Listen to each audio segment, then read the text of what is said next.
ನಮಸ್ಕಾರ ಎಲ್ಲರಿಗೂ. ನೀವು ನೋಡ್ತಾ ಇದ್ದೀರಾ Kannada sports official YouTube channel. ಇಂದು ಹರಿಯಾಣ ವಿರುದ್ಧ ಬುಲ್ಸ್ ತಂಡ ಮತ್ತೊಂದು ರೋಚಕ ಪಂದ್ಯ ಆಡುತ್ತಿದೆ. ಬಟ್ ಎರಡೂ ತಂಡಗಳು ಇಲ್ಲಿ ಗೆದ್ದು ಬರ್ತಾ ಇದೆ. ಮೊದಲಿಗೆ ಹರಿಯಾಣ ತಂಡ ಇಲ್ಲಿ ಯುಪಿ ಯೋಧಾ ವಿರುದ್ಧ ಒಂದು ರೋಚಕ ಪಂದ್ಯದಲ್ಲಿ ಗೆದ್ರೆ, ನಮ್ಮ ಬುಲ್ಸ್ ತಂಡ ಕೂಡ ಪಾಟ್ನಾ ಪೈರೇಟ್ಸ್ ವಿರುದ್ಧ ಗೆದ್ದು ಬರ್ತದೆ.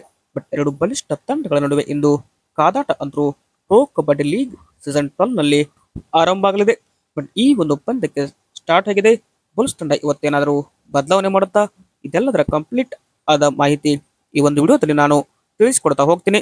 ಅದಕ್ಕಿಂತ ಮುಂಚೆ ನೀವೇನಾದರೂ ಇನ್ನೂ ನಮ್ಮ ಒಂದು ಯೂಟ್ಯೂಬ್ ಚಾನಲ್ಗೆ ಸಬ್ಸ್ಕ್ರೈಬ್ ಆಗಿಲ್ಲ ಅಂದರೆ ಈ ಕೂಡಲೇ ಸಬ್ಸ್ಕ್ರೈಬ್ ಆಗಿ, ಹಾಗೆ ವಿಡಿಯೋ ಇಷ್ಟ ಆಯ್ತು ಅಂದರೆ ಒಂದು ಲೈಕ್ ಮಾಡಿ.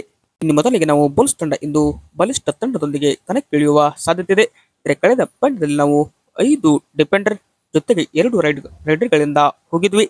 ಬಟ್ ಈ ಒಂದು ಪಂದ್ಯದಲ್ಲಿ ಕೂಡ ಅದೇ ಪ್ಲಾನ್ ಮಾಡುವ ಎಲ್ಲ ಸಾಧ್ಯತೆನೂ ಇದೆ. BC ರಮೇಶ್ ಆ ಒಂದು ಪ್ಲಾನ್ ಇಲ್ಲಿ ಸಕ್ಸಸ್ ಆಗಿ ನಾವು ಮ್ಯಾಚ್ ಕೂಡ ಪಾಟ್ನಾ ವಿರುದ್ಧ ಗೆದ್ವಿ. ಬಟ್ ಈ ಒಂದು ಪಂದ್ಯದಲ್ಲಿ ಒಂದು ಬದಲಾವಣೆ ನಾವು ಇಲ್ಲಿ ನೋಡಬಹುದು. ಆಕಾಶ್ ಶಿಂದೆ ಅವರ ಆಗಮನ ಆಗತ್ತಾ ಅಂತ ಕಾದೋಣ. ಕಳೆದ ಪಂದ್ಯ ಅವರಿಗೆ ರೆಸ್ಟ್ ಕೊಟ್ಟು ಈಗ ಪ್ರಾಕ್ಟೀಸ್ ನಲ್ಲಿ ಕೂಡ ಭರ್ಜರಿಯಾಗಿ ಪರ್ಫಾರ್ಮೆನ್ಸ್ ಅವರು ಕೊಟ್ಟರು. ಹೀಗಾಗಿ ಅವರನ್ನ ತಂಡಕ್ಕೆ ಕರೆಸಿಕೊಂಡು ಇಲ್ಲಿ ಮತ್ತೆ ನಾಯಕ ಮಾಡ್ತಾರ ಅಥವಾ ಯೋಗೇಶ್ ದಹಿಯಾ ಅವರೇ ಕ್ಯಾಪ್ಟನ್ ಆಗ್ತಾರಂತ ಕಾದೋಣ. ಯಾಕಂದ್ರೆ ಅವರು ವಿನ್ನಿಂಗ್ ಕ್ಯಾಪ್ಟನ್ ಆಗಿರೋದ್ರಿಂದ ಹೀಗಾಗಿ ಬುಲ್ಸ್ ತಂಡ ಇವರನ್ನೇ ಕಂಟಿನ್ಯೂ ಮಾಡಿ ಇಲ್ಲಿ ಆಕಾಶ್ ಶಿಂದೆನ ಸ್ಟಾರ್ಟಿಂಗ್ 7 ನಲ್ಲಿ ಕಣಕ್ಕಿಳಿಸಬಹುದು. ಅಂದ್ರೆ ಇವತ್ತಿನ ಪಂದ್ಯಕ್ಕೆ ಬುಲ್ಸ್ ನ ಸ್ಟಾರ್ಟಿಂಗ್ 7 ನೋಡ್ತಾ ಹೋದ್ರೆ ಯೋಗೇಶ್ ದಹಿಯಾ ಡಿಪೆಂಡ್ ಅಂದ್ರೆ ದೀಪಕ್, ಸಂಜಯ್, ಸತ್ಯಪ್ಪ ಮಾಟಿ, ಆಶೀಶ್, ಅಲ್ರೇಜಾ ಜೊತೆಗೆ ಜಿತೇಂದ್ರ ಅವರು ತಂಡದ ಸ್ಟಾರ್ಟಿಂಗ್ 7 ನಲ್ಲಿ ಕಾಣಿಸಿಕೊಳ್ಬಹುದು. ಅಂದ್ರೆ ಒಂದು ಬದಲಾವಣೆ ಏನಪ್ಪ ಅಂದ್ರೆ ಇಲ್ಲಿ ಜಿತೇಂದ್ರ ಅವರ ಜಾಗಕ್ಕೆ ಆಕಾಶ್ ಶಿಂದೆ ಕೂಡ ಬರಬಹುದು. ಬಟ್ ಇದು ಅಂದ್ರೆ ನೆಕ್ಸ್ಟ್ ಸ್ಟಾರ್ಟಿಂಗ್ 7 ನಲ್ಲಿ ನಮ್ಮ ಗಣೇಶ್ ಅವರು ಕೂಡ ಬರುವ ಎಲ್ಲ ಸಾಧ್ಯತೆಯೂ ಕೂಡ ಇದೆ.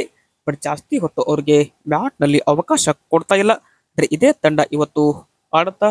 ಬಟ್ ಬದಲಾವಣೆ ಆದರೆ ಒಂದು ಆಕಾಶ್ ಶಿಂದೆ ಆಗಬಹುದು.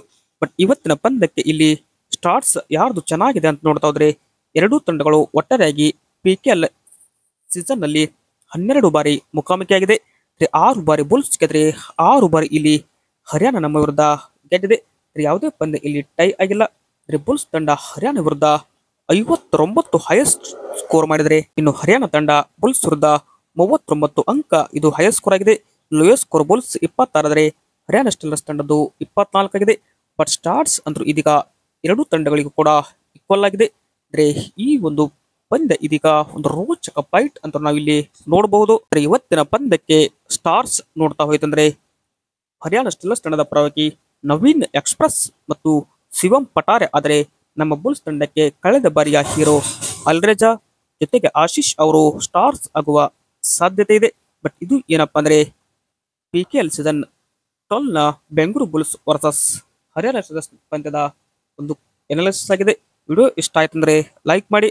ಇದೇ ತರ ಸ್ಪೋರ್ಟ್ಸ್ ಮಾಹಿತಿಗಾಗಿ ತಪ್ಪದೆ ನಮ್ಮ ಯೂಟ್ಯೂಬ್ ಚಾನಲ್ಗೆ ಸಬ್ಸ್ಕ್ರೈಬ್ ಆಗಿ, ಹಾಗೆ ಕಮೆಂಟ್ ಬಾಕ್ಸ್ ಅಲ್ಲಿ ಕೂಡ ಕಮೆಂಟ್ ಮಾಡಿ. Thank you.